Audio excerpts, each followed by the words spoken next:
What if you approached every negotiation with the understanding that no matter what you did, you were going to win the deal? No matter what you said, you were going to be able to ask for what you wanted and actually get it. Welcome to the 5 Questions Podcast, where we unlock real estate and business insights one question at a time.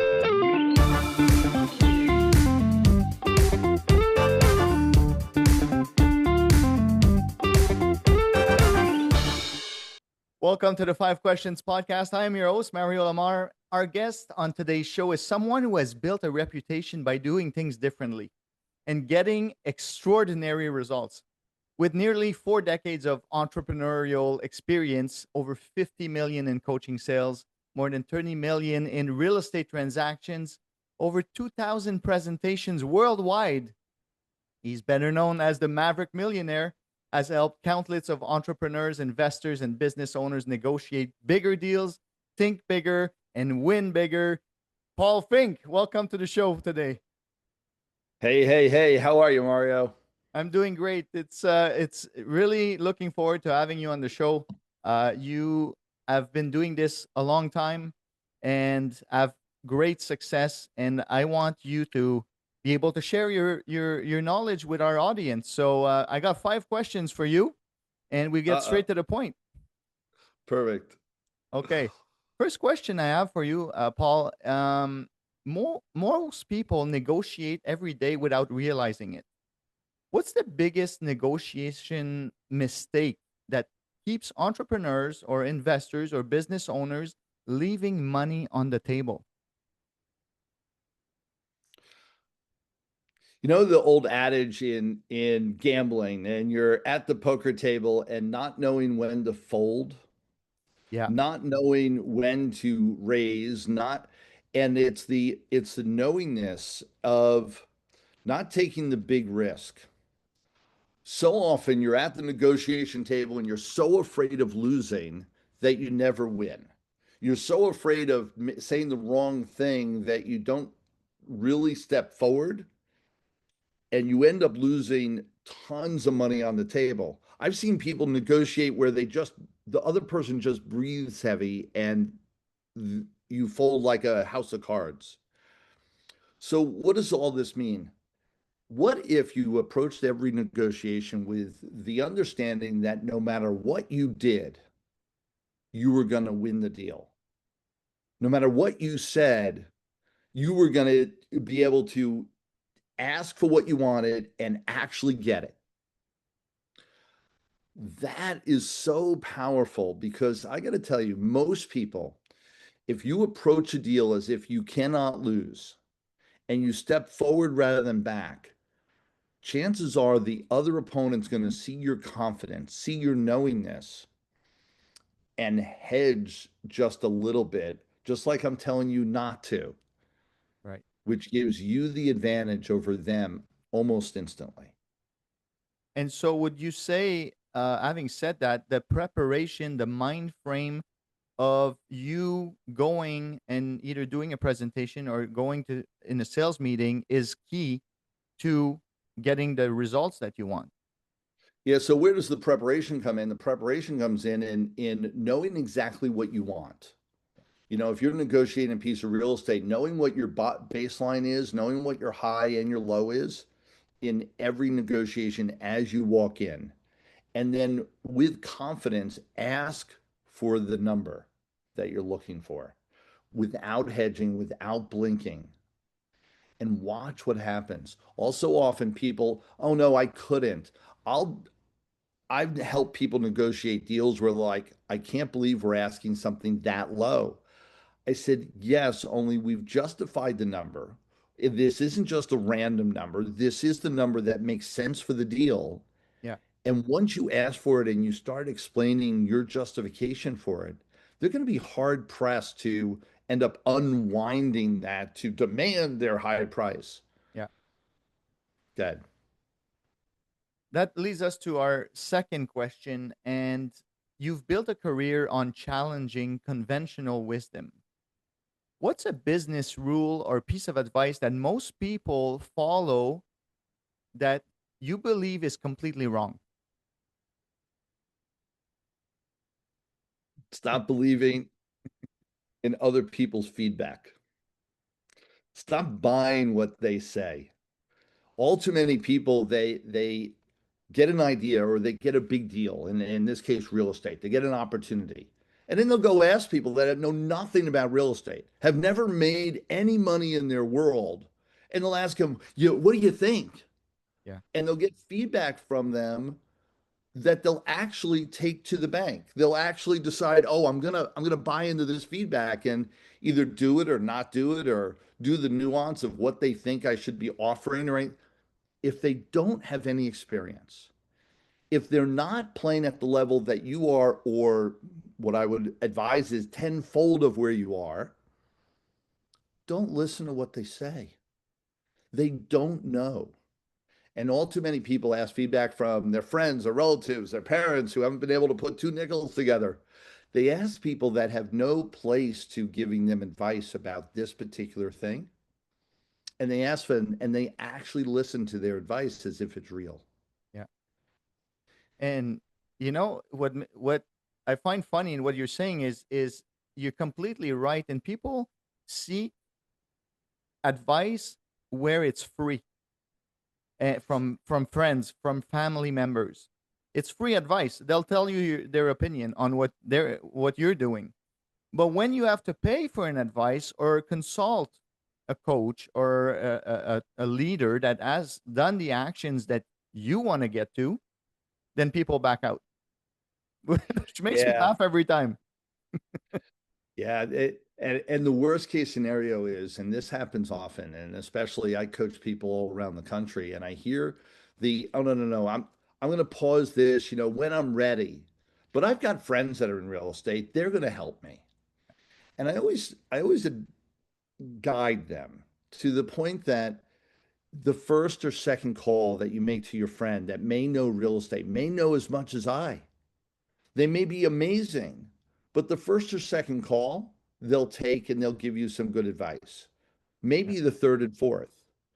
You start getting down to the nuance. You start getting down to the fifth, sixth call. You're working on a heavy deal and you need to talk to them every night. There's a point in time when they're going to be like, enough's enough. I'm yeah, I'm kind of busy. I got my own life to take care of. And they're not, and they don't mean to be rude. They don't mean to be nasty. They're looking to give you grace, yeah, but it's not the person to rely on. And here's what's going to happen in reverse. You're also going to feel bad. And so you're going to back away just in the moment when you need him the most, is when you're going to unravel and back away and not quite call that night. And that's when you really needed the advice. That's when you really needed guidance. And you end up making a misstep that costs you tens of thousands of dollars, if not hundreds of thousands, because you were what we would call penny wise and dollar foolish, yeah, is not understanding the bigger picture on what all this means. I'm a product of the product. I hired some really expensive coaches that guided me in my early years. Matter of fact, multiple of them that helped me create the foundation for building millions.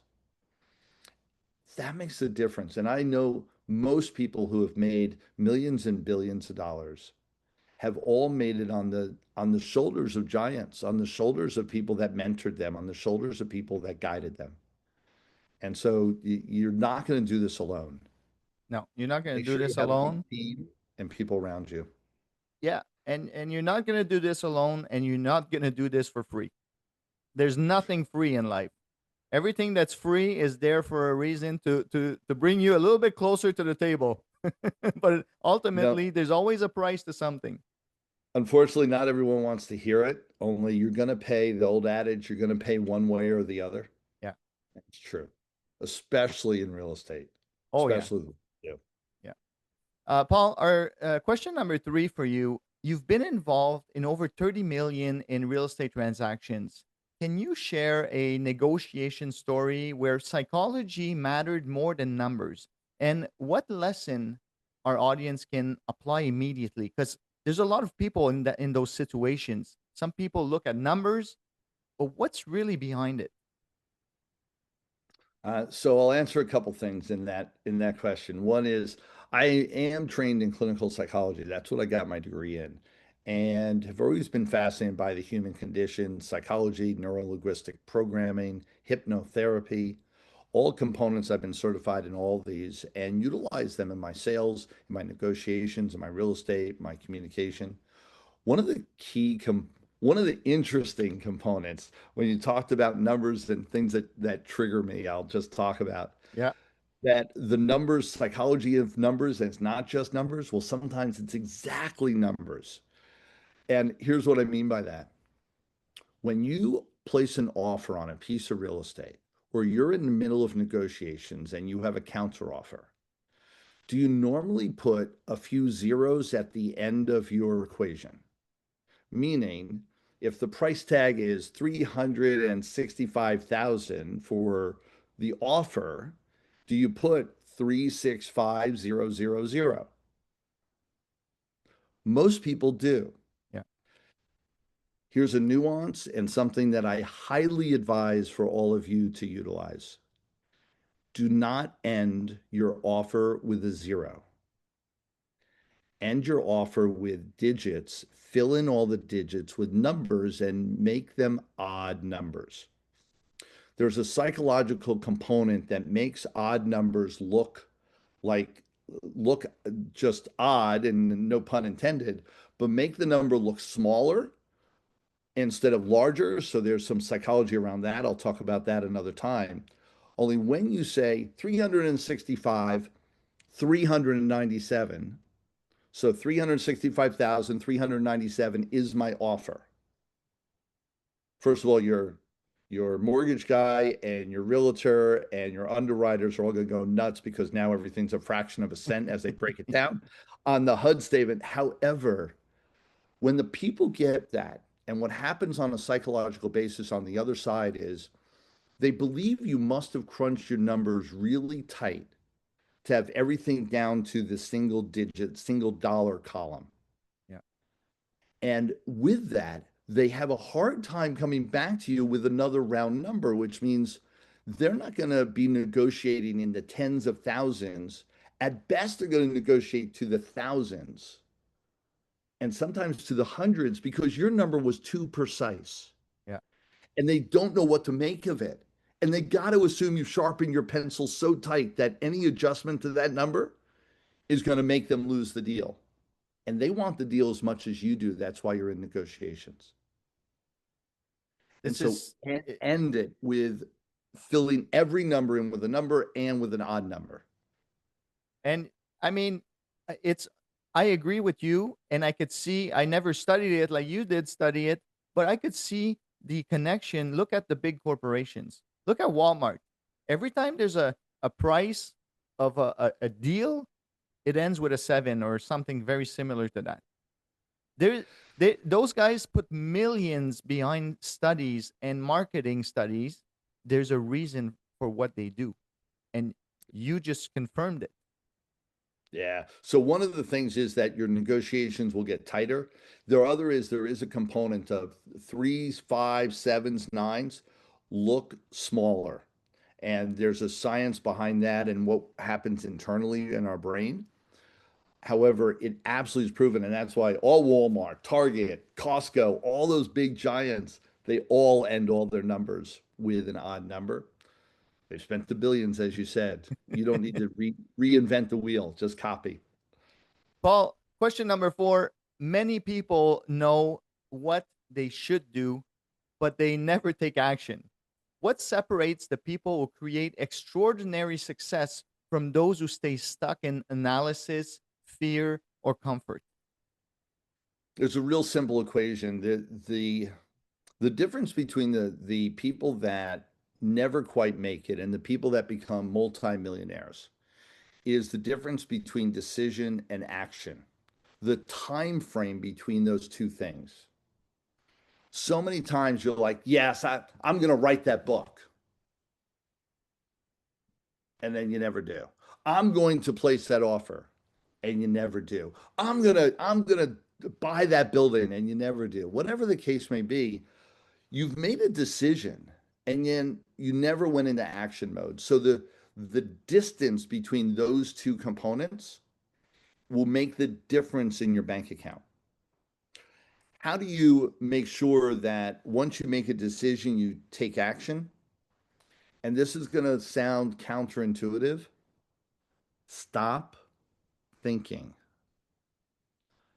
Just stop. Once you make a decision, and this is really key, most people get up and they start processing in their day. They start putting together their to-do list for the day. That's the wrong time to do it. Do it the night before. Do it the week before. Because once you're in processing mode, you're going to stay there. Yeah. Once you're in action mode, you're going to stay there as well. Get into action mode as early as possible in your day so that you can stay in that mode. And so plan in advance, decide what you're going to do, and then don't think. Go to the top of your checklist, whatever it says to do, do it. If it says pick up the phone and call X, call X. It says go and place an offer on Y, go place an offer on Y. Don't think anymore. Because when you're in thinking mode, you're not in action mode. Yeah, it's so true because the planning has to be done before. Once you take a decision, you start over analyzing, and then you go sometimes backwards, right? And you don't move forward, like exactly like you said. Uh, and that's what kills a lot of deals, a lot of lives, not in the literal sense, but in the going after your dream and never achieving it, is you start over analyzing everything and you never move forward with taking actions. So that's great advice, Paul. Thank you. Our last and final question for you today. If you were starting over today with no audience, no reputation, and no money, but all the knowledge and experience, what would be your first 3 moves to create wealth as quickly as possible? Great question. Oh, that encompasses everything, doesn't it? Um, Couple things that I learned, and I went through a journey. I was in an entrepreneur for over 40 years. And yet the first 10, 15 years, I dabbled in this, dabbled in that, put together a few distribution companies and was doing okay. Then I had 3 sets of twins, 6 children, and decided I needed to build wealth. I needed to build wealth now. And I started investigating what are some of the major wealth building strategies in the world, and especially in our countries.